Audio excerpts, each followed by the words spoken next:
your top stories this evening, sponsored by Courts Bringing Value Home. WIN wants a private sector minimum wage to be increased to $100,000 monthly. Motion submitted to Parliament. Forward Guyana leader calls for clear communication amid rising regional tension. South Cummings Lodge residents can now enjoy a healthy Christmas as alleyways finally cleared after visit from Mohamed. And in sport, Rural Sergeant is the GPF's Male Sports Personality of the Year. HGP Nightly News begins now.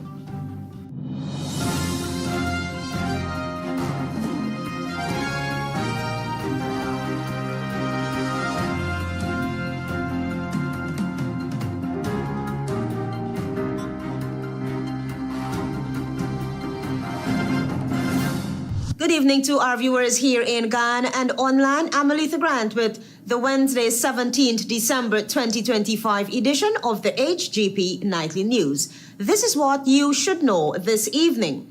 The main parliamentary opposition, the We Invest in Nationhood WIN party, has formally moved to push the private sector minimum wage, citing rising living costs and mounting pressure on working families. More from Travis Chase. WIN has submitted a motion to the clerk of the National Assembly calling for the national minimum wage for private sector workers to be increased from $60,000 to $100,000 per month. The motion was submitted on December 5 by WIN's prime ministerial candidate and Member of Parliament Tabito Sarabu-Hali, who is urging Parliament to address what she describes as a widening gap between wages and the cost of living. As part of the proposal, Sarabu-Hali is also calling for the relevant parliamentary sectoral committees to examine the social and economic impact of the current minimum wage using the Consumer Price Index as a benchmark. In her submission, the MP argues that the existing minimum wage set under Order 20 of 2022 no longer reflects economic realities, particularly for low-income private sector workers. She pointed to sharp increases in food prices over the past 5 years, which she says have pushed many households closer to the poverty line, despite reductions in fuel costs. According to the government's mid-year economic report, Guyana's consumer price index rose by 2.9% in the first half of 2025, driven almost entirely by higher food prices. While fuel prices fell significantly, providing some relief at the pump, the savings were outweighed by rising grocery costs, leaving many families, especially single-parent households, under continued financial strain. WIN is now urging the government to act swiftly, arguing that Parliament has a duty to ensure wage policies protect workers' standard of living in today's economy. Travis Chase, HGP Nightly News. The Forward Guyana leader is concerned that the government may be sleeping at the wheel or deliberately not communicating the seriousness that is unfolding between the United States and Venezuela. Marvin Cato reports. In Trinidad, you have corporate leaders being told to prepare for all eventualities. Is really, I think, the responsible thing to do. And so we must necessarily ask what is going on in Guyana. That was Amanzo Walton Desir, leader of Forward Guyana and Member of Parliament, seeking answers from government on escalating tensions between neighboring Venezuela and the United States. Talk to us about this quiet in Guyana that's surrounding, of course, the geopolitical tensions in our region. She believes at the time of escalating geopolitical tensions, the government of Guyana is awfully quiet. What are our Guyanese corporate leaders hearing? Because there's just absolute silence as it relates to this issue here. Walton Desir would like corporate leaders to say if they have been briefed on Guyana's strategy in the event there is a conflict with Venezuela and the United States of America. To my mind, that silence from the government is unacceptable. Now, you know, in moments of regional uncertainty, serious leadership doesn't go quiet. She is of the view that the citizenry needs to be informed so that there can be a level of preparedness since the escalating situation with Venezuela and the U.S. is reaching a tipping point. We have this mindset that to talk about preparedness is fear-mongering. It really isn't, you know. Preparedness and preparing your citizenship is really a normal, functional role of government. Walton Desir believes that the government has to step up. It is not too late to communicate what is our position in the event of a conflict. What is important and what is absent here is the problem of structured communication. And this government is silent. It is as if silence is their strategy. The U.S. government has ordered a blockade of all oil tankers leaving or entering Venezuela. Trinidad and Tobago has also approved the use of its airports for the U.S. military use. The bar has been raised and CARICOM has been silent, as the zone of peace could possibly become a war zone. Marvin Cato reporting for HGP Nightly News. Cash grants for Christmas, while persons living with permanent disabilities who are registered are encouraged to cash their $50,000 cash grant voucher commencing Thursday, December 18. The $50,000 cash grant that will be for persons living with disabilities on our register. This is the register of persons living with permanent disabilities. That process will start tomorrow. That was Minister of Human Services and Social Security, Dr. Vindhya Prasad, encouraging persons living with permanent disabilities to commence collection of their promised cash grant on Thursday. If you are on a register, you will have a permanent disability book. The last voucher in that book, a lot of you are asking, what is the voucher in the book for? Take that voucher to the post office or any of the alternate venues. She reminded that questions and queries in relation to the extra voucher in the disability voucher book for 2025 has now been answered. That voucher can now be used to uplift their cash grant. That process starts tomorrow. So wherever you are in the country, take your voucher from your 2025 permanent disability book and let's have that process going. She reminded that the alternate financial institutions, MoneyGram, Western Union, SurePay, can also be used to cash out the disability grant. Marvin Cato reporting for HGP Nightly News. Stay tuned, we have more news for you. I'm sorry, I couldn't take any more of your gaslighting. Just go. I got burned too many times. I went to Quartz and found myself a new flame. Say goodbye to your old appliances and hello to new ones from Quartz, bringing Christmas home. Welcome to SNL Electrical Inc., where lighting's and electrical needs are met with expertise and style. From the latest in electrical lamps to durable cables, circuit breakers, panels, we have it all. Illuminate your space with our elegant chandeliers, stunning crystal lights, and versatile pole lights. Looking to upgrade your comfort? Explore top-of-the-line AC units and our diverse selections of stylish styles. Visit us at 170-180 Thomas Street, Kitty, Georgetown. Discover solution that not only lights up your world but transforms it. Call us on telephone number 226-3018 or 223-1634. SNL Electrical Inc., powering your life with elegance, quality, and care. Crispy, creamy, what a catch. So tasty. What a catch. With a caramel center. What a catch. And so much chocolate, ooh, yeah. First it's crispy, then it's creamy. With so much chocolate, smooth and milky. And when you go a little deeper, you find caramel, ooh, yeah. Oh, what a catch. You know we love you. What a catch. Oh. First it's crispy, then it's creamy. What a catch. Krishna Rolf Establishment. No job is too small or too large. We specialize in all types of fabricating machinery, excavator repairs, rice field pumps, and hydraulic hoses. Visit us at Lot 113, Block CC, Manripo, East Coast, Marara, or call 220-9624-629-4021 or 619-7880. At Krishna Rolf Establishment, no job is too small or too large.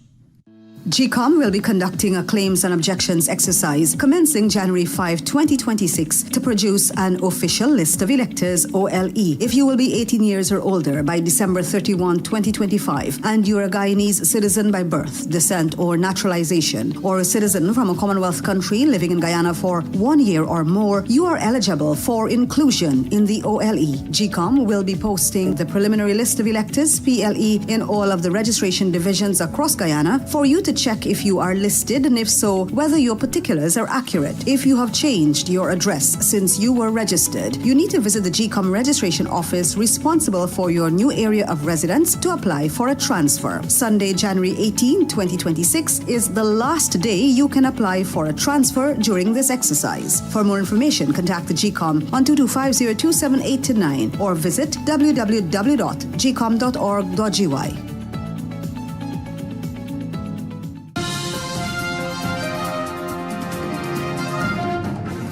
Welcome back. You're with the HGP Nightly News. With commodity prices soaring due to inflation, young people, students, and recent graduates face severe economic challenges requiring public policy action. This is according to the People's National Congress Reform's Ronald Daniels. Antonio Day reports.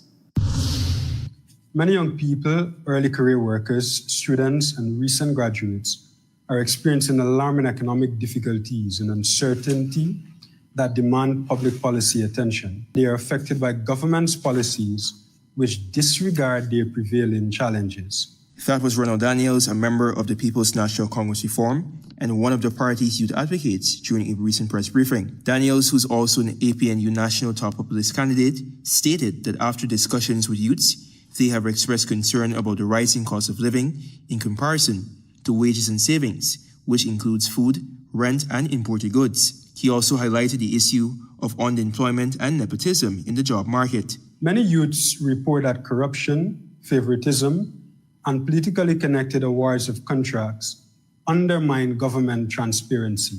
Daniels, an attorney by profession, reported that young people believe that money earned from oil resources is not trickling down to the ordinary man. He also alluded to other issues which youths have raised with their Partnership for National Unity. Delays in major development projects, such as sport facilities, and poor industry-wide service quality, despite our significant revenues that immediately cater to these. Daniels reasoned that youth are simply looking for opportunities based on merit so that their lives can be sustainable. He said a young person should be able to access job opportunities without pledging allegiance to a political organization or party. Some young people have been complaining to us that many lucrative opportunities are only advertised after PPP insiders are notified and identified to fill these slots. Nightly News has established instances where young people who are university graduates and complained miserably about accessing job opportunities.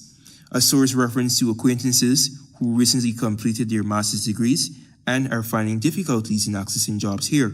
The source confirmed that these individuals had also passed with distinction, which makes them eligible. Antonio Day reporting for the HGP Nightly News.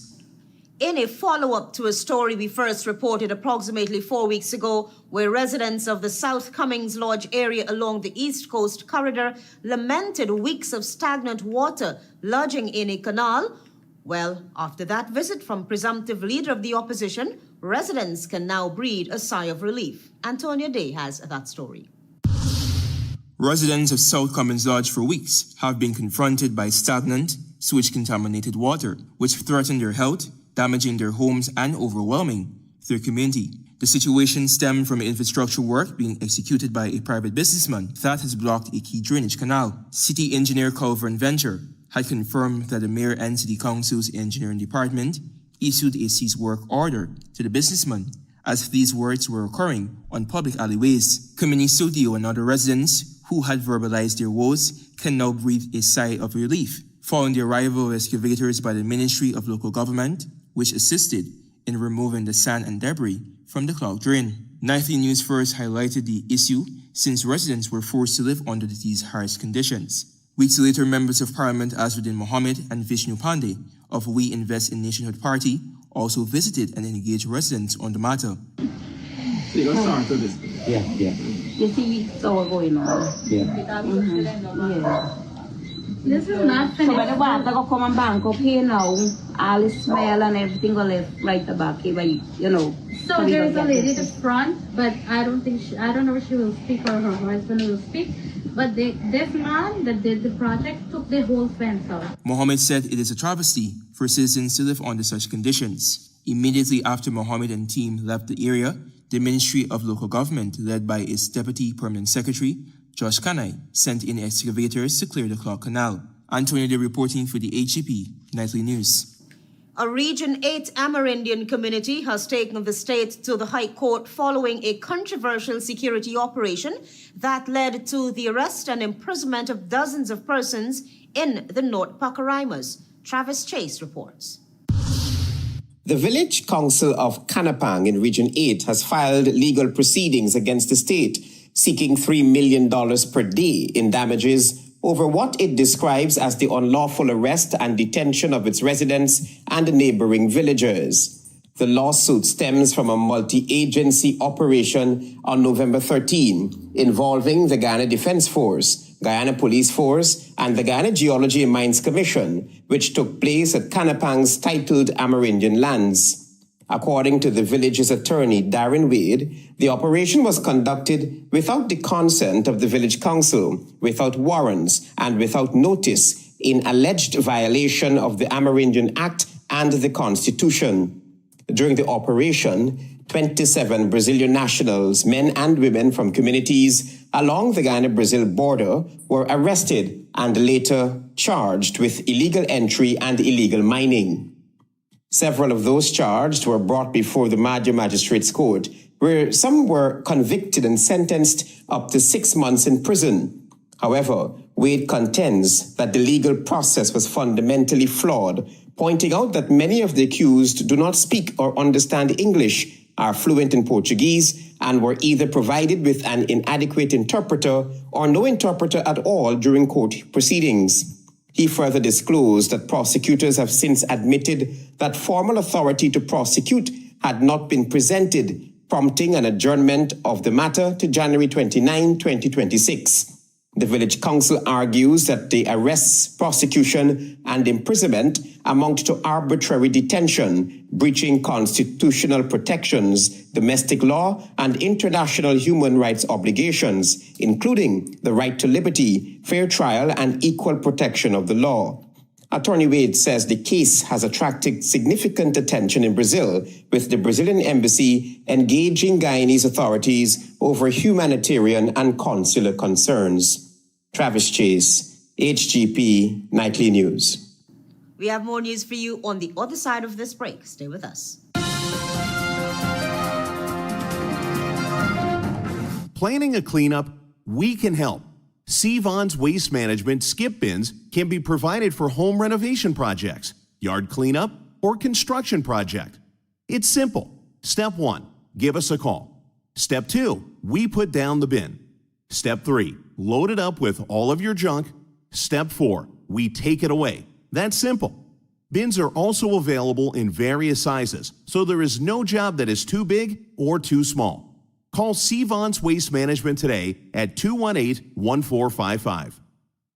It's the most wonderful time of the year, and we're celebrating with big savings on smartphones, starting as low as $16,500 for the Samsung A06 and $26,500 for the Samsung A16 and $40,500 for the A26. But wait, there's more. Get 1 month free data with your new phone to keep you close to loved ones near and far. Offer available while stocks last. Visit a Digicel store today and unwrap the gift of real connections. Digicel.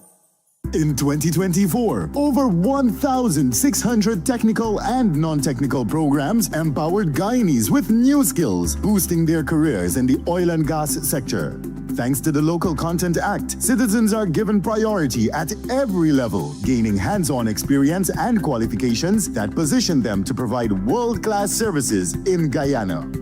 This investment in local talent is strengthening Ghana's workforce and ensuring the country can fully participate in its energy future. Since oil production began offshore, long-term investments in training have equipped Guyanese with the skills and expertise needed to thrive in the sector, opening doors for local service providers and strengthening the industry and economy for generations to come. It's Christmas at Survival Supermarket, and our year-end promotion is bigger than ever. For every $5,000 you spend, you can win one of 30 prizes. One of 4 Samsung double-door refrigerators, one of 4 Samsung washing machines, one of 4 Samsung 58-inch televisions, one of 4 Members Mark sofa sets, one of 4 portable music systems, one of 4 grocery vouchers valued $50,000 each, and one of 3 sets of car rims, and one of 3 trips to local resorts.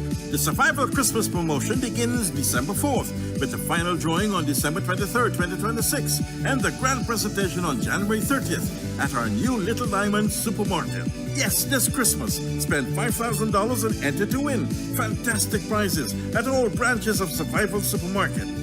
Happy holidays and great shopping to you all.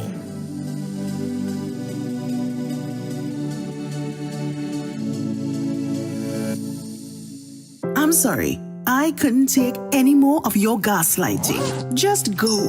I got burned too many times. I went to courts and found myself a new flame. Say goodbye to your old appliances and hello to new ones from Courts, bringing Christmas home.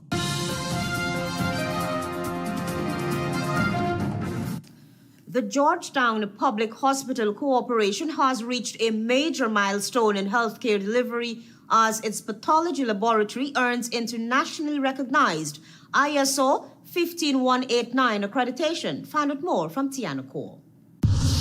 The Georgetown Public Hospital Corporation GPF'S pathology laboratory has achieved ISO 15189 accreditation, the global gold standard for medical laboratories, making it the first public laboratory in Guyana to receive this internationally recognized certification. Chief Executive Officer of GPF'S, Robbie Rambarine, said the achievement represents international recognition of the quality of services provided, as well as the technical competence and commitment of staff to patient-centered laboratory medicine. It validates the competencies of our people, the reliability of our results, the integrity of every step from sampling to reporting. Rambaran added that the accreditation also carries a responsibility to further strengthen the public healthcare system and ensure services consistently meet global benchmarks. In healthcare, particularly in pathology, every test result carries immense responsibilities. Behind every report is a patient, a family, a clinician, depending on us for timely and precise information.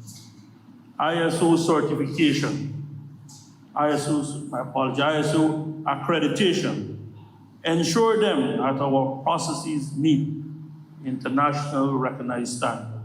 Meanwhile, Minister of Health Dr. Frank Anthony, in delivering the feature address, described the accreditation as a proud milestone not only for GPF'S, but for the entire public healthcare system. He said the achievement aligns with government's vision of building a world-class healthcare system, one that will significantly reduce turnaround times for test results. Think about a cancer patient, for example, that you take the biopsy, and then having taken the biopsy, you have to wait at least 3 months to get results.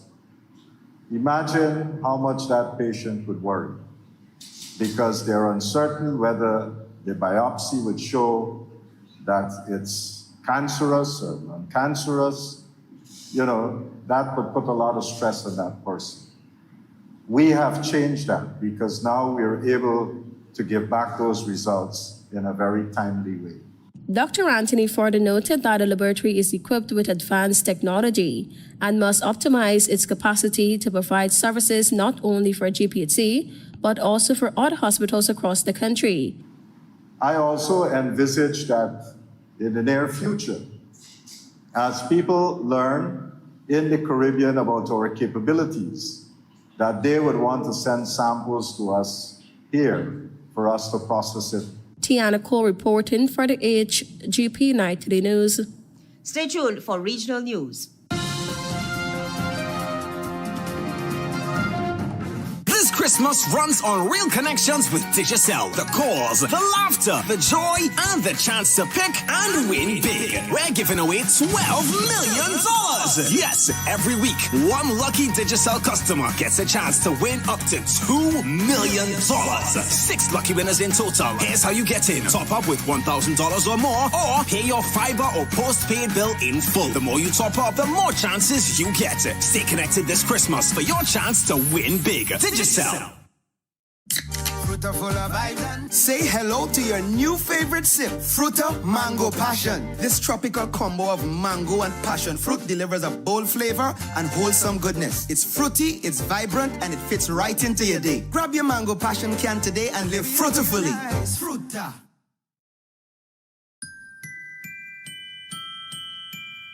It's time! Visit Giftland, office mags for all your Christmas needs. From stylish decor to fun games, toys, and household essentials, Giftland has it all this Christmas. Can't find something? Our friendly staff is always ready to assist you. Enjoy great deals and amazing savings this Christmas. Not a VIP customer? No problem. Just ask our cashiers about becoming a member. Giftland, Office Max, your reason for shopping this season. GCOM will be conducting a claims and objections exercise commencing January 5, 2026 to produce an official list of electors, OLE, if you will be 18 years or older by December 31, 2025, and you're a Guyanese citizen by birth, descent, or naturalization, or a citizen from a Commonwealth country living in Guyana for 1 year or more, you are eligible for inclusion in the OLE. GCOM will be posting the preliminary list of electors, PLE, in all of the registration divisions across Guyana for you to check if you are listed, and if so, whether your particulars are accurate. You can make a claim for registration, change or correction to your particulars, or you can object to the inclusion of anyone who you believe should not be on the list. If you are desirous of making a claim or objection, you must visit the GCOM registration office responsible for your area of residence to do so. Visit the GCOM registration office responsible for your area of residence to conduct any of the above transactions. All GCOM registration offices will open Mondays to Fridays from 8 to 18 hours, Saturdays and Sundays from 10 to 14 hours. For more information, contact the GCOM on 225-0278-9 or visit www.gcom.org.gy.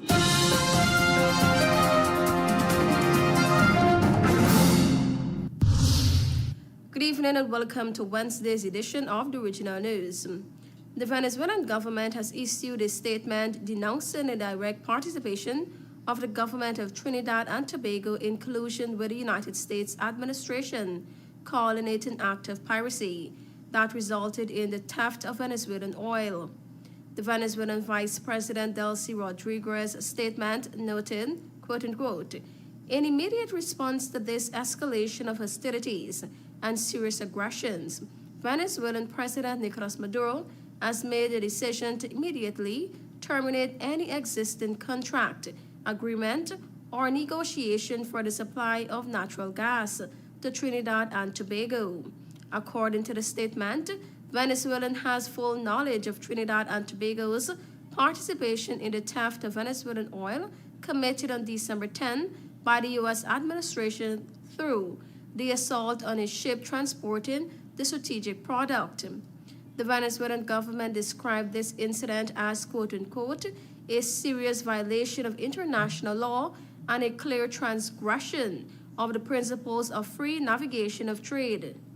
The statement also directly points to the Prime Minister of Trinidad and Tobago, Kamna Persad-Bissessar, as having revealed a hostile agenda against Venezuela since our arrival in government. Among the actions denounced in the installation of the U.S. military radars in Trinidad and Tobago to harass Venezuelan ships.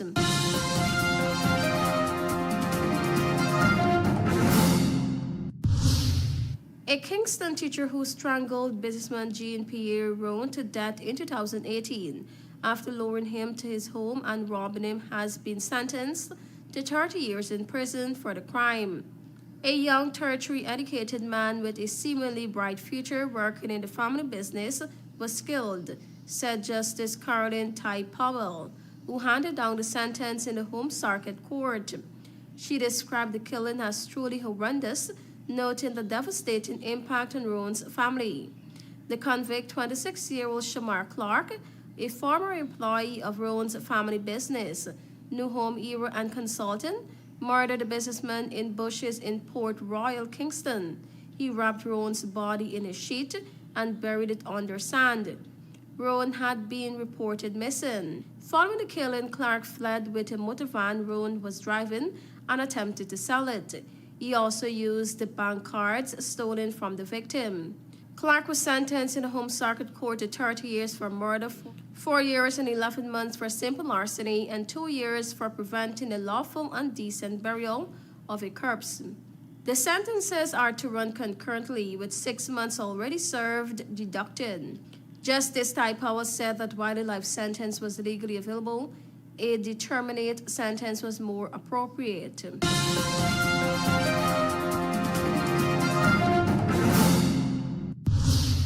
Two United States military transport aircraft arrived in Trinidad and Tobago on Tuesday, marking the first recorded movement since the Ministry of Foreign and CARICOM Affairs announced on Monday that it had granted formal transit permissions for the U.S. assets.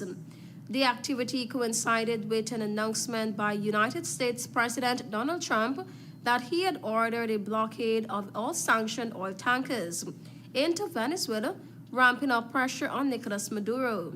The Foreign and CARICOM Affairs Ministry said on Monday that the government had authorized the use of national airports for U.S. military logistics, a move the government described as routine. The first aircraft, a Lockheed Martin C-130J Super Hercules, touched down at the ANR Robinson International Airport in Crownport, Tobago, shortly after 5 p.m. yesterday. The aircraft remained on the tarmac for over an hour before departing at 6:20 p.m. Less than an hour later, a second C-130J originating from Fort Lauderdale Hollywood International Airport in Florida landed at a Piarco International Airport in Trinidad at 7:02 p.m. The second aircraft departed Piarco at 8:05 p.m. Thank you for watching. I am Tiana Cole.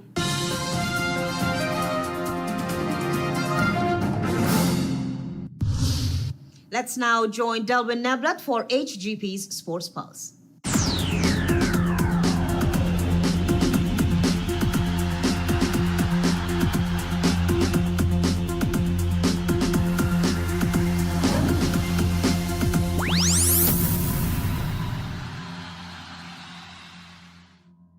Good evening, Guyana. I'm Delwyn Neblat with your HGP TV Sports Pulse for today, Wednesday, December 17, 2025. Rural Sergeant Lyndon Matthews was awarded Male Sports Personality of the Year for his long-standing contribution to sports development within the Guyana Police Force. The award was presented during the Guyana Police Force's annual end-of-year ceremony at the Police Officers Annex, where ranks were recognized for outstanding performance in 2025. Matthews joined the Guyana Police Force on May 12, 1995 as a special constable, rose to rank of sergeant, and retired in 2018. During his service, he worked at the Sports Secretariat and also served in Regional Division 4 and the Tactical Services Unit during the Christmas season. For over 3 decades, Matthews played a key role in developing young athletes while establishing himself as a cricket umpire by 1995, a role he continues to perform. Beyond umpiring, he served as cricket coordinator, indoor games coordinator, and operational sergeant, contributing to sportsmanship and team culture within the force. His involvement also extended to cricket commentary, where he provided analysis and coverage for matches over many years. Matthews described the award as a personal milestone and expressed appreciation to the Commissioner of Police, the Deputy Commissioner of Administration Ravindranat Budram, and the executive leadership for their support and recognition. Moving into table tennis, earlier this week, the Guyana Table Tennis Association officially recognized the champions of the 2025 Senior Table Tennis Tournament at the presentation ceremony held at the Guyana Olympic Association's conference room. The event honored winners across singles, doubles, and class categories. In the women's singles final, 15-year-old Jasmine Bilingi captured her first senior national title, defeating Samara Sukai, while Navia Clark and Akira Watson shared third place. The men's singles title was won by Shamar Britton, extending his dominance at the national level. Elishua Johnson placed second, with Van Lang and Alain sharing third. Britton emerged as the tournament's most decorated player, winning 3 titles overall. He claimed the men's doubles title with Jonathan Van Lang and the mixed doubles titles with Chelsea Edgel, OLY. Bilingi also enjoyed a strong tournament performance, adding the women's doubles championship alongside Samara Sukai. Additional champions included Malachi Moore in the B-Class Open and Alex Garraway in the C-Class Open. Into boxing, the Guyana Boxing Association has received provisional recognition from World Boxing, the International Olympic Committee recognized governing body for the sport, securing immediate eligibility for Guyanese amateur boxers to compete in all World Boxing sanctioned events, including the World Challenge, the World Cup, and the World Championships. This development represents a significant step forward for local boxers with Olympic ambitions, as World Boxing is currently the sole federation authorized by the International Olympic Committee to oversee Olympic qualification pathways. The approval followed a lengthy application process that began in February and concluded with formal confirmation dated December 11th. According to the Guyana Boxing Association President Steve Ninval, this delay was reported to the Guyana Olympic Association since it directly affected planning and competitive preparation. Despite the extended waiting period, the Guyana Boxing Association reaffirmed its commitment to proper governance, compliance with International Olympic Committee directives, and ensuring fair opportunities for its athletes at the highest level. The Guyana Boxing Association now holds full participation rights in World Boxing events while completing the final stages of membership, with its application for full recognition scheduled for review at the World Boxing Congress in 2026. Moving into golf, the Losing Non-Golf Club concluded its 2025 competitive season with the annual holiday season social and partner Scramble 9-hole golf tournament held in a festive Christmas-themed atmosphere that combined social celebration with competitive play. The social Scramble event marked the final tournament on the club's 2025 calendar and featured members and their parents with holiday decorations, seasonal attire, and strong camaraderie on the course, followed by a well-attended Christmas social at the clubhouse. Carlos Adams and Gavin Todd secured top honors after finishing with a gross score of 36, a team handicap of 5, and the best net score of 31. Romel Bagwandin and Max Bissot placed close behind with a net score of 32, alongside Kevin Budram and Mahin Hari, who also finished with a net 32. Other notable performances included Brian Hackett and Patrick Prashad with a net 33, while Imtiaz Suban and Ayub Suban recorded a net of 34. Individual course prizes were awarded to Mike Mangal for nearest to the pin and Richard Hanif for the longest drive. Club professional Dr. Joanne Dio described the event as a fitting end to the season, highlighting strong participation, competitive play, and the festive spirit that reflects the club's unity and sportsmanship. Special season awards were presented to Orson Ferguson as Most Improved Golfer, Patrick Prashad as Most Honest Golfer, Troy Cadogan as the Best Dressed Golfer, and Mortimer Wills as Most Enthusiastic New Golfer. Finally, in horse racing, Slingers Racing Stable achieved a historic milestone in Brazilian horse racing as Galo White claimed victory in the prestigious Lineo de Paulo Machado Grand Prix 1 at Hippodromo de Gavia in Rio de Janeiro. Run over 2,000 meters on soft turf, the race marked the centerpiece of the founders' meeting and delivered a series of landmark firsts. Breaking sharply from the gates, Galo White took immediate control under champion jockey João Victor, dictating a confident pace throughout. Showing composure and class in the home stretch, he accelerated clear to secure a decisive win in 1 minute 58.46 seconds, holding off Express Moon, with Mexicano finishing third. The triumph represented Galo White's first Group 1 victory for Slingers Racing Stable in Brazil and a career-defining success for trainer Lenio Roberto Vieira and jockey João Victor, both celebrating their first wins at the elite level. It also marks Galo White as the first horse older than 3 to win the race following its 2025 format change. Owner Javed Ali praised the Brazilian team behind the horse, highlighting the victory as a major boost for confidence and investment in Brazilian racing and the defining moment in the stable's growing international success. That's it for this edition of the HGP TV Sports Pulse. I'm Delvin Neblett, reminding you to stay in the game. WIN wants a private sector minimum wage to be increased to $100,000 monthly. Motion submitted to Parliament. Forward Guyana leader calls for clear communication amid rising regional tension. South Cummings Lodge residents can now enjoy a healthy Christmas as alleyways finally cleared after a visit from MOHAMED. GPF'S pathology lab now ISO accredited. And in sport, Rural Sergeant is the GPF's Male Sports Personality of the Year. Those are our major headlines. For these stories and more, please go to our website. It's www.hgptv.com. I'm ALETHEA Grant. Thanks for watching.